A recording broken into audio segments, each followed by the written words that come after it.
So my hand-built vase is finally bisque fired and ready for its first coat of glaze.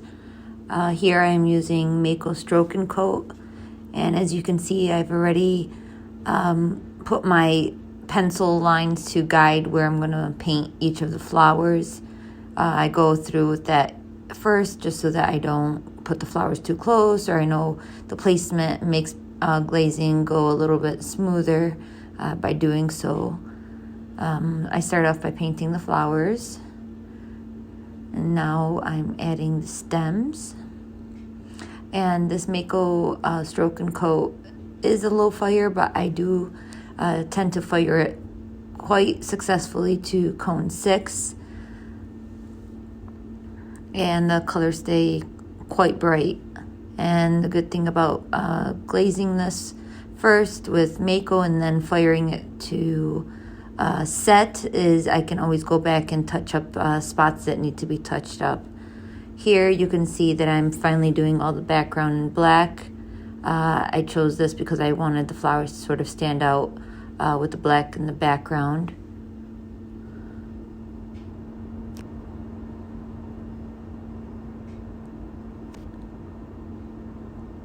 Here it is in real time. This one vase in particular took me countless hours. I started with the flowers back in April, and it wasn't until recently that I completed the background and it was ready for its second firing. Here you can see the amount of work this took. And I usually do start this on greenware, but the reason I bisqued this first and then glazed it was I didn't want to risk all that work and then have it crack with its first firing.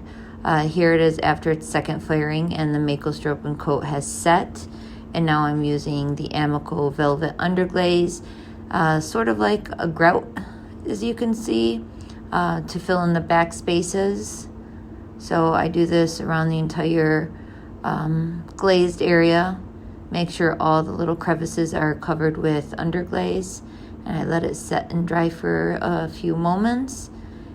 And I go over it with a damp sponge and clean off the excess underglaze that is on the Amaco Stroke and Coat. And this is why I also do this in stages, because it makes this step so much easier by having the flowers already glazed. Now I'm going in with the Amaco Satin Black, which is a mid-fire glaze. I do typically fire this to a cone 5 or 6, finishing off the trim with this Satin Black.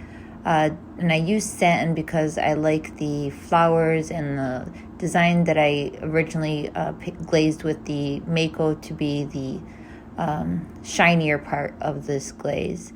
I go around the foot area as well very carefully, and I do 3 coats of this just to give me a nice satin finish.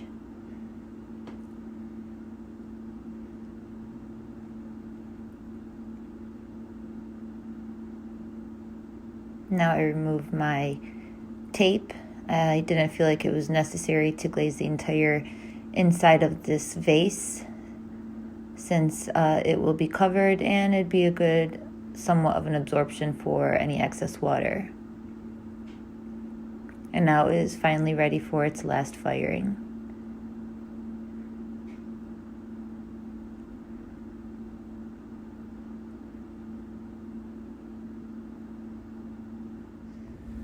And here you have the final product.